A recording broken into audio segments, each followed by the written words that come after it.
भाइयों और बहनों, स्वागत है आप सबका हमारे YouTube चैनल लाइव विद यीशु मसीह में। आप सबको जय मसीह की। आज हम बात करेंगे नहम्याह की महान दीवार के बारे में। तो चलिए हम शुरू करते हैं। फारस एक शक्तिशाली राष्ट्र था। राजा अरतशस्त्र ने फारस देश पर राज्य किया और उसे दुनिया का ताकतवर देश बना दिया। राजा के महत्वपूर्ण सहायकों में से नहम्याह नाम का एक यहूदी आदमी था। उसका काम असंभव जहरीले खाने से राजा की रक्षा के लिए भोजन को पहले चखना था। एक दिन नहम्याह बहुत उदास चेहरे के साथ राजा के सामने आया। राजा जानना चाहता था कि उसके साथ क्या हुआ है। नहम्याह ने कहा, हे राजा, तुम सदा जीवित रहो। मैं दुखी इसलिए हूँ क्योंकि मेरे पिता जहाँ दफन किए गए हैं वहाँ शहर खंडर और फाटक जला दिए गए हैं। नहम्याह यरूशलेम के बारे में बात कर रहा था जो कई वर्षों पहले युद्ध के दौरान नष्ट कर दिया गया था। राजा अरतशस्त्र ने पूछा, तुम क्या चाहते हो?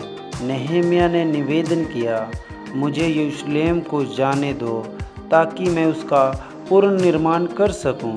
राजा अरतशस्त्र उस पर कृपा करते हुए सहमत हो गया। उसने उसे यात्रा के दौरान दुश्मनों से बचाने के लिए नहम्याह को अधिकार पत्र भी दिया। राजा ने उसे और भी अधिक मदद दी। उसने नहम्याह को असाफ राजा के जंगलों के रक्षक के लिए भी पत्र दिया। नहम्याह को शहर की दीवारों का निर्माण करने के लिए जितनी लकड़ी की आवश्यकता थी, असाफ को उपलब्ध कराने का आदेश दिया गया। जब नहम्याह यरूशलेम में पहुंचा, वह शहर के अधिकारियों को इकट्ठा किया और कहा, हम सब यहाँ मुसीबत में हैं। शहर खंडर और फाटक जला दिए गए हैं। आओ हम इसका पुनर्निर्माण शुरू करें। उसने कहा कि राजा अरतशस्त्र ने मजदूरी दे दी है और सबसे महत्वपूर्ण बात यह है कि प्रभु परमेश्वर हमारी ओर है। नहम्याह की आस्था और उत्साह ने लोगों को प्रेरित किया।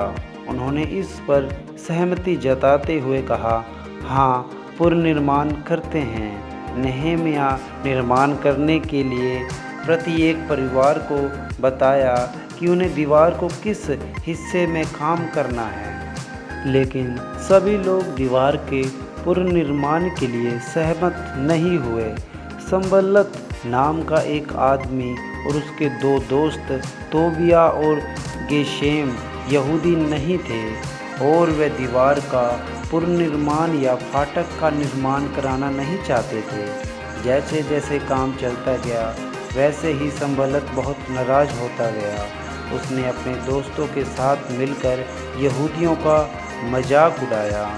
तोबिया ने कहा, जब वे इस दीवार का निर्माण ख़त्म कर लेंगे तो एक छोटी सी लोमड़ी भी उसे गिराकर टुकड़े टुकड़े कर देगी। नहम्याह ने जवाब नहीं दिया। इसके बजाय वे परमेश्वर से प्रार्थना करता रहा। जब उसने मजाक के अपमान का किसी पर भी प्रभाव नहीं पड़ा, तब वे यरूशलेम के खिलाफ लड़ने के लिए और जितना हो सकता है उतनी परेशानी का कारण बनाने के लिए एक साथ साजिश रचने लगे। फिर नहम्याह ने परमेश्वर की मदद के लिए प्रार्थना की। उसने एक पहरेदार को दिन और रात के लिए रखा ताकि कोई नई गड़बड़ी ना कर सके। नहम्याह एक अच्छा उदाहरण बनने की कोशिश कर रहा था। राजा अरतशस्त्र ने उसे यरूशलेम का राज्यपाल बना दिया। वह अधिकार के साथ लोगों से भोजन और पैसे की मांग कर सकता था, लेकिन उसने ऐसा नहीं किया। उसने दीवार निर्माण करने वालों लोगों के साथ मिलकर कड़ी मेहनत की और खाना खरीदने के लिए कुछ के पैसों का इस्तेमाल किया। अतः लोगों ने दीवार बनाना ख़त्म किया और केवल मुख्य द्वार में दरवाज़ा ही लगाना था। जब संबल्लत, तोबिया और गेशेम ने ये सुना कि अब दीवार में कोई दरारें नहीं बची हैं, फिर उन्होंने नहम्याह को नुकसान पहुंचाने की योजना बनाई।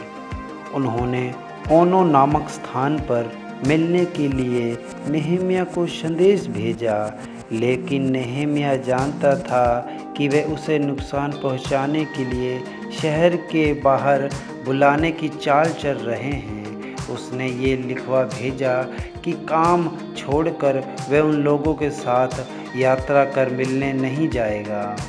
अतः दीवार का निर्माण का काम समाप्त हो गया और नेहेमिया ने इसे बचाने के लिए पहरेदारों को लगा दिया।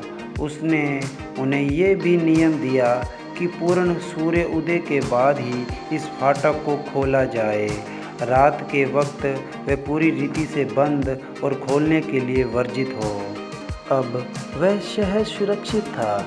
दुनिया भर के विभिन्न भागों से अनेकों यहूदी बंधुए यरूशलेम को लौटे। नेहेमिया बहुत खुश हुआ। सभी बाधाओं के बावजूद परमेश्वर के द्वारा दिया हुआ ये कार्य समाप्त कर चुका था। 52 दिन में शहर पनाह बन गई। नेहेमिया यरूशलेम में ही रुका और लोगों को हमेशा परमेश्वर की आज्ञाओं का पालन करने में मदद की। आमीन।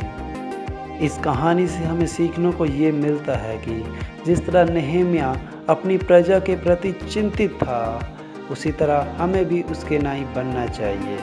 सबको शालोम। हमारे YouTube चैनल को सब्सक्राइब कर लीजिए और साथ में जो बेल आइकन का बटन है उसे दबा दीजिए, जो कि आने वाली वीडियो की जानकारी आपको मिलती रहे। प्रभु आप सबको आशीष करे। आमीन।